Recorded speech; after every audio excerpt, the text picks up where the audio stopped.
नमस्कार, मैं हूँ राजीव और मेरे साथ जुड़ रहे हैं शरद अवस्थी। अ, यहाँ बाज़ार में आज देखें तो एकदम से आज दिन के 2 हिस्से सीधे-सीधे कर सकते हैं। एक साढ़े 12 बजे से पहले का जब बाज़ार में मायूसी थी, थोड़ी लाली थी और साढ़े 12 बजे के बाद अचानक से बाज़ार मानो जग गया, कुछ नई उसको ऊर्जा मिल गई, कोई नया इंजेक्शन मिल गया। क्या हुआ? शरद आप बताइए ये जो एकदम से बाज़ार का मूड बदला है आज दोपहर में, उसमें कौन-सी बातें ख़ास तौर पे शामिल रहीं? मुझे लगता है प्राइमरीली तो यूएस रिलेटेड टेंशन्स थोड़ा डाई डाउन हो रही हैं। मुझे लगता है दोनों साइड के लिए अब सस्टेन करना थोड़ा-सा मुश्किल है। और कल जो नर्वसनेस हम स्टैंड अलोन बेसिस पे देख रहे थे, वो ज़्यादातर मॉनसून की वजह से थी, जो काफ़ी डिलेड हो सकता था। लेकिन आज थोड़ी बहुत वहाँ से न्यूज़ आई है कि मॉनसून शायद उतना भी डिलेड नहीं हो। तो उस वजह से थोड़ा रिलीफ रैली आज आई है और मुझे लगता नहीं कि दोनों ही साइड्स ईरान हो या यूएस हो, बहुत देर तक इस वॉर को सस्टेन कर सकते हैं। जी। तो मुख्य भूमिका जो अमेरिका और ईरान के बीच समझौते की तरफ बात बढ़ रही है, इस आशा की है, कच्चे तेल में नरमी की है उसके चलते या साथ में मानसून जो है, उसको लेके कोई नया भरोसा बन रहा है या मानसून के जो अनुमान हैं, उनको लेकर के कुछ मतलब बाज़ार में ये भाव बन रहा है कि चलो ठीक है, ये सब चलता रहता है, अब हमारे ऊपर बहुत फ़र्क नहीं पड़ता इसका? देखिए, कल तो बहुत ज़्यादा नर्वसनेस थी कि इन्फ्लेशन वगैरह क्या इम्पैक्ट कर जाएगा, नहीं कर जाएगा। बट मेरे हिसाब से ये दोनों चीज़ें हमारे बाज़ार के लिए काफ़ी पॉज़िटिव हैं। और इसके अलावा एक तीसरा फैक्टर भी है, अगर ग्लोबली आप देखें तो ज़्यादातर जिन बाज़ारों में इम्प्रूवमेंट आई है, वहाँ पे ये सेमीकंडक्टर या एआई रिलेटेड स्टॉक्स की वजह से ज़्यादा मूवमेंट आई है। और वहाँ पे हमें लगता है कि जो जनरली एक कॉन्सेंट्रेशन मिक्स होता है वो लगभग पूरा हो गया है। जो मैक्सिमम कॉन्सेंट्रेशन इन स्टॉक्स में हो जाता है कभी-कभी, तो वो ऑलरेडी वहाँ पे हो गया है, तो वो स्टॉक्स में अब रैली लीड करने की क्षमता हमारे हिसाब से अब कम है। और वैल्यूएशंस अगर आप उन स्टॉक्स की भी देखें तो वो भी काफ़ी स्ट्रेच्ड है। तो मुझे लगता है वो जो एक कॉन्सेंट्रेटेड स्पेस में एआई और सेमीकंडक्टर्स में रैली हो रही थी, वो लगभग पीक आउट हो गई है। तो उस वजह से भी नॉन इंडिया जो मार्केट्स हैं, खास करके यूएस या ऐसे कोरिया, ताइवान जैसे मार्केट्स हैं जो काफ़ी तेज़ी से बढ़े हैं, मुझे लगता है वो आउट परफॉर्मेंस भी अब वहाँ से खत्म हो जाएगी ग्रेजुअली। बट ये एक ब्रॉडर पिक्चर है, समय बताएगा कि ये कितना सही है, गलत है। और डोमेस्टिक और वॉर के साइड पे मुझे लगता है दोनों कंट्रीज के लिए अब सस्टेन करना बहुत मुश्किल है लड़ाई झगड़ा। और जनरली वॉर्स अगर आप देखें तो ऐसे इकोनॉमिक सिचुएशंस पे ही नॉर्मलाइज होते हैं। वर्ल्ड वॉर टू भी इसी पे खत्म हुआ था कि ब्रिटेन को और सस्टेन करना पॉसिबल नहीं था। तो मुझे लगता है ये अभी ये भी है कि ये वॉर भी अब बहुत ज़्यादा सस्टेन नहीं होगा। और अगर वॉर सस्टेन नहीं होता, हॉर्मूज ओपन अप हो जाता है, तेल के प्राइसेस ऑलरेडी हम देख चुके हैं कि हर खबर पे 5 7 8% गिर जाते हैं। तो मुझे लगता है जैसे जैसे तेल 75 वगैरह के नीचे जाता है और ये कंफर्मेशन आती है कि हॉर्मूज वाली सिचुएशन नॉर्मलाइज हो जाएगी, इन्फ्लेशन लेके भी डर काफ़ी खत्म हो जाएगा। तो और कल परसों में आरबीआई की जो मीट है वहाँ से भी ये क्लियर हो जाएगा कि अभी तुरंत इंटरेस्ट रेट्स वगैरह नहीं बढ़ रहे हैं। अब फॉरवर्ड ट्रेजेक्ट्री हो सकता है थोड़ी सी निगेटिव वो बात करें, वो उनकी मजबूरी है क्योंकि बाजार इस टाइप से हो रखे हैं हालात। लेकिन मुझे लगता है वो भी बहुत दिन तक वो भी कंडीशनल है कि ये हॉर्मूज वाली सिचुएशन, तो हॉर्मूज वाली सिचुएशन काफ़ी इंपॉर्टेंट हो जाती है। मॉनसून मॉनसून की स्प्रेड, इवेंट डिस्ट्रीब्यूशन, ये सब चीज़ें तो अभी 1 2 महीना थोड़ा सा सेंटर स्टेज लेंगी। बट मुझे नहीं लगता कि बहुत मटेरियल इम्पैक्ट पड़ेगा क्योंकि जिस तरीके से इरिगेशन कनेक्टिविटी वगैरह काम कर चुके हैं ऑलरेडी नेशनल लेवल पे, 10 साल पहले और आज में बहुत फ़र्क है। और मुझे लगता है अब जो प्राइमरी पिक होना चाहिए वो अर्बन कंजम्पशन की तरफ से बूस्ट आना चाहिए, कैपेक्स की तरफ से बूस्ट आना चाहिए। और वहाँ पे उतना ज़्यादा नेगेटिव प्ले, अगर आप 2 4% मौसम बारिश कम भी होती है तो बहुत ज़्यादा इम्पैक्ट नहीं पड़ना चाहिए। जी, बिल्कुल। लेकिन आज कमाल किया आईटी शेयरों ने और इसमें ये कहा गया कि ठीक है दुनिया भर में आईटी शेयर खूब चल रहे हैं, लेकिन अभी तक तो उल्टा चल रहा था ना मामला मतलब एआई की कहानी से भारत को अलग काट करके देखा जा रहा था कि भई यहाँ एआई है नहीं इसलिए चलो यहाँ के आईटी नहीं चलेंगे। लेकिन आज का मामला तो कुछ अलग ही है। नहीं, मुझे लगता है बहुत सी चीज़ें आजकल ये सोशल मीडिया वगैरह होने की वजह से बहुत फास्ट मूव करती है। तो अभी क्या है कि सब लोग अपना-अपना ओपिनियन बना लेते हैं। हमारे यहाँ पे भी जो रिटेल एच&आई सेगमेंट है वो भी काफ़ी बड़ा हो गया है। हालाँकि आप किसी भी इंस्टीट्यूशन से अगर बात करें तो किसी का भी व्यू नहीं है कि आईटी की ज़रूरत नहीं पड़ेगी, आईटी खत्म हो जाएगी। और पिछले 3-4 सालों में जिस तरीके से कंसल्टेंसी पे फ़ोकस बढ़ाया है और एआई से रिलेटेड एवेन्यूज़ में फ़ोकस बढ़ाया है, आप पिछले महीने भर की या 2 महीने की न्यूज़ भी उठा के देखेंगे तो ज़्यादातर आईटी कंपनीज़ की एआई से रिलेटेड कुछ-कुछ कोलैब्स की क बातें आपको सुनने मिलेंगी। सबके पास एआई से रिलेटेड प्रोडक्ट है, साइबर सिक्योरिटी रिलेटेड प्रोडक्ट्स हैं, तो मुझे लगता है ये चीज़ है जो ऑलरेडी है, बट चूँकि नंबर्स इतने सपोर्टिव नहीं है और ग्लोबल माहौल, मूड थोड़ा-सा नर्वसनेस का था, तो थोड़ा ज़्यादा ओवर रिएक्शन हो गया। बट अभी जो वैल्यूएशन पे अक्रॉस द बोर्ड आपको आईटी स्टॉक्स मिल रहे हैं, चाहे वो मिड कैप्स में हो या फ्रंट लाइन में हो, यहाँ से ज़्यादा गिरने की गुंजाइश भी नहीं थी। प्लस शायद एक्सेंचर में भी पिछले 3-4 दिनों में काफ़ी रिकवरी आई है, तो वो ब्लो डाउन यहाँ भी हो रहा है। तो मुझे लगता है वैल्यूएशन कम्फर्ट एक रोल है। दूसरी चीज़ है कि बहुत ज़्यादा गिर गए थे और जितना डर एआई से रिलेटेड है, एक-एक ही प्रोडक्ट अनाउंस होने पे 5-5, 10-10% करेक्ट हो गए, जिसका शायद बहुत ज़्यादा डायरेक्ट इम्पैक्ट ऐसा नहीं हो, बल्कि हमारा तो ये मानना है कि इनिशियल लेवल पे जब एआई इम्प्लीमेंटेशन होगी तो ज़्यादातर टेक स्टॉक्स को फ़ायदा होगा क्योंकि वहाँ बिलिंग बढ़ेगी। टिपिकल स्टाइल से बिज़नेस करना मुश्किल होगा, डिसरप्शन है, बट ऐसा नहीं है कि वो डिसरप्शन कल परसों में आ जाने वाला है। अगले साल, डेढ़ साल, 2 साल, 3 साल में इनको ये फ़ील होगा। बट मुझे लगता है ज़्यादातर आईटी कंपनीज़ ऑलरेडी इसकी तैयारी कर चुकी हैं, तो बहुत ज़्यादा हम ऐसा नेगेटिव इम्पैक्ट की उम्मीद नहीं कर रहे। बिल्कुल। तो यहाँ आईटी में अभी आपको कुछ पसंद आ रहा है या अभी अवॉइड वाली लिस्ट में डाला हुआ है? नहीं, नहीं, हमारी तो प्रेफर्ड चॉइस में है, कितना वैल्यूएशन कंफर्ट है। फ्रंटलाइन में आप इन्फोसिस, विप्रो, टीसीएस, रिकवरी के हिसाब से जहाँ हमें लगता है कि पूरा टर्न अराउंड होना चाहिए। साइंट एक हो सकता है जहाँ आपको लगातार इंप्रूवमेंट्स दिखे। कोफोज में आपको इंप्रूवमेंट्स दिखनी चाहिए। 2021 के हम टारगेट लेके चल रहे हैं। ज़्यादातर आईटी स्टॉक्स में हमें लगता है 25-30% अपसाइड तो है ही अक्रॉस द बोर्ड, और जो मिड कैप स्मॉल कैप हैं, चाहे केपीआईटी जैसी स्टोरीज हो, वहाँ हमें लगता है और ज़्यादा री रेटिंग अपसाइड में हो सकती है जैसे जैसे आगे चल के इम्प्रूव होता है। जी। तो इसमें अगर आप कुछ इंडिविजुअल स्टॉक्स में अपने साल भर के टारगेट, अगर कोई 1 साल का निवेश करे, अभी किस तरह के लक्ष्य लेकर के चलना चाहिए और उसकी मतलब हर कंपनी की अपनी-अपनी तैयारियाँ हैं, उस हिसाब से उस इंडिविजुअल कंपनी की क्या स्ट्रेंथ आपको पसंद आ रही है? अगर आप उसको थोड़ा-सा डिटेल में बता सकें। देखिए, कोफोज तो ऑलरेडी जो पहले के नंबर्स एक्सपेक्टेड थे उसी के हिसाब से हम 2021 के टारगेट लेके चल रहे थे। पहले एक बार वहाँ तक गया भी था, थोड़ा जल्दी चला गया था, वापस करेक्ट हो गया। लेकिन अभी जो एआई इंटीग्रेशन वगैरह इन्होंने ऑलरेडी कर ली है और एआई से related long term plan stabilize कर लिए हैं, उसका फ़ायदा इनको मिलना चाहिए। और साइंट में हमें लगता है कि जिस तरीके का सेमीकंडक्टर बिजनेस वगैरह में टर्न अराउंड है, पिछले 3-4 सालों में उनको काफ़ी मार्जिन्स वगैरह की इशू रही है, लेकिन अब हमें लगता है कि वो चीज़ें अब सुधार के मोड़ पे हैं और आने वाले 3-4 क्वार्टर में आपको लगातार साइंट के नंबर्स में आउट परफॉर्मेंस और इम्प्रूवमेंट देखने को मिलनी चाहिए। सारे सेगमेंट प्रोबेबली बेटर करेंगे तो उसका फ़ायदा रहना चाहिए। रिसेंटली हम हेक्सावेयर टेक देख रहे थे, वहाँ भी वैल्यूएशंस अभी कंफर्टेबल हो गई हैं। अगले 2-3 सालों में हम ये उम्मीद कर रहे हैं कि 300 बेसिस पॉइंट जैसी उनकी मार्जिन बढ़नी चाहिए। ऑलरेडी साइबर सिक्योरिटी वगैरह पे भी वो काम कर रहे हैं, वो वर्टिकल में अगले 5 साल 18-19% की सीएजीआर एक्सपेक्टेड है, तो उसका फ़ायदा होना चाहिए। केपीआईटी बिरला सॉफ्ट में जिस तरीके के ऑटोमोटिव से रिलेटेड प्रोडक्ट्स हैं, उसका फ़ायदा उनको होना चाहिए। तो हमें लगता है ये 4-5 आइडियाज़ हम लोग को तो काफ़ी पसंद है, और अगर आपको ग्लोबल एक्सपोजर अवॉइड करना है तो छोटी कंपनी है ओरिएंट टेक, वहाँ भी हमें लगता है कि जो उनके आने वाले समय में 3, 6, 9 महीने क्वार्टर जो आएंगे, 2-3 क्वार्टर, वहाँ लगातार आपको नंबर्स में इम्प्रूवमेंट मिलनी चाहिए।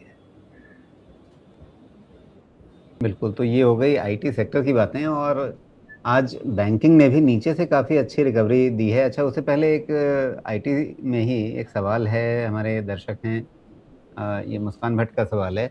इनके पास टीसीएस है 350, आज रिकवर हो गया, तो अभी होल्ड करें या सेल करें, ये पूछ रहे हैं इसमें कि डिविडेंड मिलेगा, उस पे भी नज़र है इनकी। टीसीएस पे इनके हिसाब से इन्होंने अपना खरीद भाव नहीं बताया है, लेकिन आज की रिकवरी पे इनकी नज़र है। टीसीएस में क्या रुख रखना चाहिए इनको? जनरली लॉन्ग रखना चाहिए, मुझे लगता है। अगेन टीसीएस ने भी लगातार एआई से रिलेटेड बिजनेसेस में भी ट्रांसफॉर्मेशन किया है, और जो अर्निंग्स एक्सपेक्टेशन है वो अगले 1-2 साल में काफ़ी सबड्यूड है अक्रॉस द बोर्ड। और हमें ये उम्मीद है कि जिस तरीके की बड़ी ऑर्डर विंस रही है, हाई प्रोबेबिलिटी है कि आने वाले समय में आपको नंबर्स में भी बहुत अच्छी इंप्रूवमेंट दिखाई देगी। 15 टाइम के आसपास ट्रेड कर रहा है 1 साल फॉरवर्ड, तो मेरे हिसाब से कम 20-22 टाइम तो ट्रेड करना ही चाहिए। तो अब 20-22 टाइम ट्रेड करता है तो आप ये मान के चलो कि यहाँ से एटलीस्ट आपको 30% अपसाइड तो है ही है। जी, तो बिल्कुल। 3,000 रुपए तक के लक्ष्य तो आपको लेके चलने चाहिए कम से कम। बिल्कुल, तो अभी 2500 के नीचे है, 3000 तक पहुंचने की उम्मीद रख सकते हैं टीसीएस में। अब बैंकिंग सेक्टर की बात करें, आज नीचे से काफ़ी रिकवरी आ गई बैंकिंग सेक्टर में भी। तो वहाँ पूरा खेल ऑयल और इन्फ्लेशन और मॉनसून का रहा। लार्जली हाँ, क्योंकि बीएफएसआई में तो थोड़ा फर्क पड़ता है बैंकिंग में कि मॉनसून कैसे बिहेव करता है, क्योंकि एग्री लोन्स का थोड़ा सा ओवरहैंग रहता है।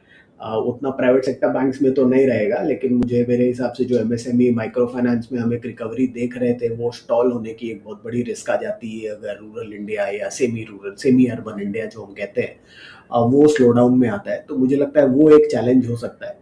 उस वजह से वो बैंकिंग के लिए थोड़ा निगेटिव है, खास करके PSU banking, micro finance, MSME जो लोग देखते हैं। Front line private sector banks को शायद उतना फर्क नहीं पड़ता इससे, लेकिन थोड़ा बहुत हो सकता है रूरल कंजम्पशन में हिट आ जाती तो वो एक निगेटिव हो सकता था। तो मुझे लगता है लार्जली हाँ, मॉनसून से रिलेटेड जो इम्प्रूवमेंट है उसकी वजह से।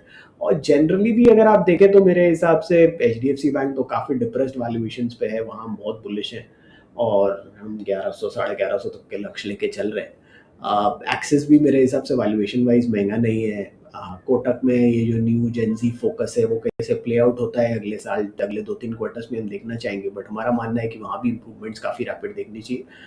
बट प्राइवेट सेक्टर बैंक्स में मुझे लगता है जिन वैल्यूएशन पे एचडीएफसी बैंक अवेलेबल है वो हमारी टॉप बेट है। और पब्लिक सेक्टर बैंक्स में तो आप एसबीआई और जो फ्रंट लाइन नेम्स है पीएनबी, कैनरा बैंक, बीओबी, इनके संग रह सकते हैं। मुझे नहीं लगता कि बहुत ज़्यादा डाउन साइड है। बहुत मटेरियल अपसाइड भी शायद ना हो एक सवा साल में, क्योंकि ऑलरेडी शायद 0.7 0.8 टाइम्स प्राइस टू बुक पे सारे ट्रेड कर रहे हैं। बट एक 20% की इम्प्रूवमेंट तो आप एक्सपेक्ट कर ही सकते हैं इन सारे स्टॉक्स में अक्रॉस द बोर्ड।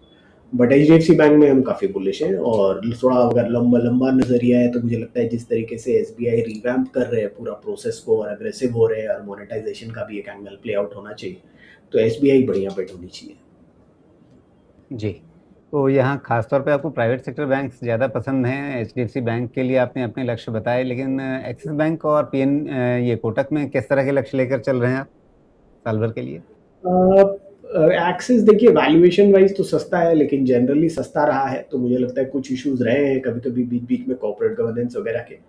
बट मुझे लगता है एक हाई प्रोबेबिलिटी है कि एक्सिस थोड़ा सा वैल्यूएशन कैचअप प्ले अप करे, तो वहाँ थोड़ी इंप्रूवमेंट आपको आ सकती है। टिपिकली टारगेट्स के हिसाब से एक्सिस बैंक में हम करीब 1475 तक के टारगेट्स आप लेके चल सकते हैं उसमें। जी, और कोटक में? कोटक में जनरली देखिए वैल्यूएशन कंफर्ट तो नहीं है, लेकिन एसेट क्वालिटी के हिसाब से हमेशा बेस्ट बैंक रहा है, और मुझे लगता है ये जो रिक्रिस्टन कर रहे हैं अपने आप को जेनजी वगैरह में अडाप्ट करने की कोशिश कर रहे हैं रिटेल वगैरह में, तो मुझे लगता है उसका फायदा इनको आने वाले समय में मिलना चाहिए। तो अगले साल की अर्निंग में भी 20-25% ग्रोथ थी, तो लगभग 450 450 तक के लक्ष्य हम सोच रहे हैं यहाँ भी हो सकते हैं आपके लिए। जी, तो अभी ओवरऑल मतलब आज की तारीख में आप किसी इन्वेस्टर के लिए एक मॉडल पोर्टफोलियो बनाएंगे तो उसका कंपोजिशन आप क्या रखेंगे, किस तरह का रखेंगे? और जिस तरह से 2 साल में निवेशकों को निराशा हुई है, उसमें एक निवेशक को आज की तारीख में कन्विंस करना बड़ा मुश्किल हो रहा है कि हाँ, आप स्टे इन्वेस्टेड बने रहिए, पैसा लगाए रखिए, धैर्य रखिए। ये समझाना बड़ा मुश्किल हो रहा होगा इसमें। हाँ, मुश्किल तो होता है देखिए, क्योंकि सबकी आदत है लीनियर एनालिसिस करने की, जो हुआ है वही होगा, लेकिन बाजार में थोड़ा उल्टा चलता है, जो हुआ है वो दोबारा नहीं होता है और अगला नए सिनेरियो में कुछ नया ही होता है। तो मुझे लगता है वैल्यूएशन कंफर्ट अभी काफ़ी हाई है अक्रॉस मार्केट्स, और अभी एलोकेशन वाइज अगर आप सेक्टर्स देख रहे हैं तो मेरे हिसाब से आईटी होना चाहिए आपके लिस्ट में। वो एक सेक्टर है जो हमें लगता है वहाँ वैल्यूएशन कंफर्ट काफ़ी ज़्यादा है। कॉन्ट्राबेट के हिसाब से जो लोग हायर ऑयल एंड गैस से हिट हुए हैं जैसे ओएमसीज हैं, मुझे लगता है वहाँ पे एक स्मार्ट रिकवरी आनी चाहिए।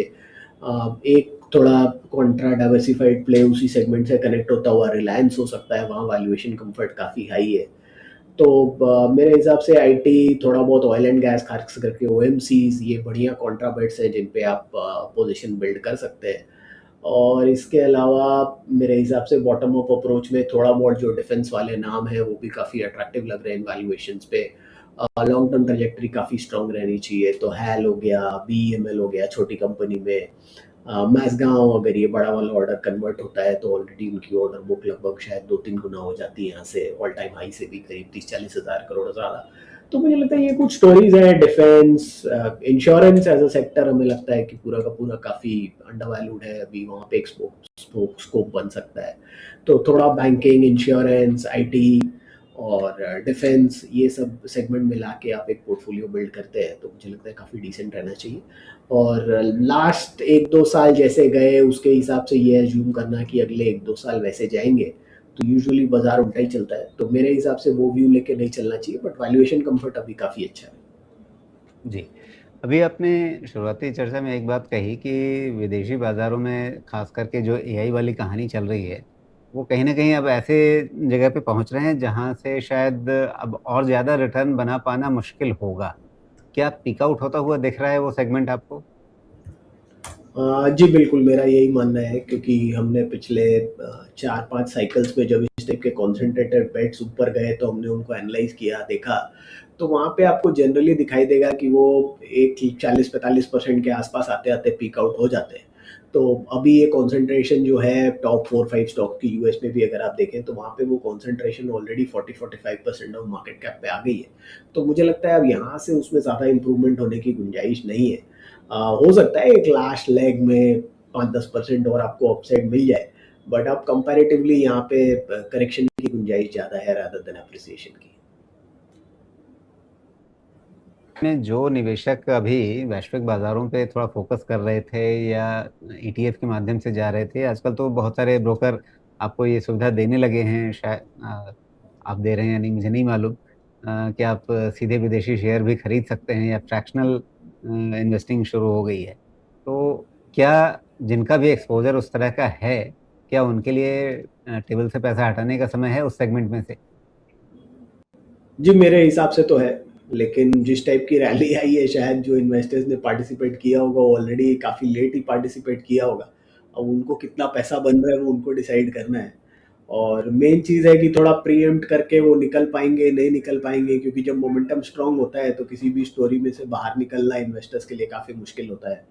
और ये थोड़े कॉम्प्लिकेटेड इंस्ट्रूमेंट्स भी होंगे तो मुझे लगता नहीं इतना आसान होगा। लेकिन आइडियली अगर आप वैल्यूएशन और ब्रॉडर मेट्रिक्स देख रहे हैं तो मेरे हिसाब से अब आपको स्पेस से निकलना चाहिए, क्योंकि एक बहुत बड़ा तबका है जो काफ़ी कॉन्फिडेंस के संग ये मानता है कि एआई जो रैली है वो काफ़ी हद तक ओवरब्लोन है, वे ओवरब्लोन है, तो वहाँ करेक्शंस भी काफ़ी स्टीप आ सकते हैं। तो क्या वहाँ ये लालच छोड़ना पड़ेगा कि भई अभी यहाँ से 10% और ऊपर चला जाए और 15% 20% और ऊपर चला जाए, जाए नहीं जाए? मतलब आप एक बार निकल जाएँ और उसके बाद भी भाव ऊपर जाता रहता है ना, तो बड़ी तकलीफ होती है। सर वो बोलते हैं ना, bird in hand is worth two in the bush. तो प्रॉफिट करके दुखी होना ठीक है, रख के दुखी होने से। तो मेरे हिसाब से रख के दुखी होंगे और निकल नहीं पाएंगे, क्योंकि रात को यूएस के मार्केट में वो चालू होगा 10% करेक्शन होना, फिर तो आपसे बिकेगा नहीं। तो इससे बढ़िया है कि जब टाइड आपके फेवर में है तभी प्रॉफिट बुक करके निकलिए, क्योंकि अगर जी, आपने थोड़ा पहले भी लिया है तो आपको डिसेंट ही पैसा बन रहा होगा। और लालच की तो फिर कोई सीमा नहीं है। बिल्कुल। तो इस समय डोमेस्टिक मार्केट में आपने थीम्स बताए, सेगमेंट्स अपने बताए कि कहाँ आपको ज़्यादा अच्छा कन्विक्शन दिख रहा है।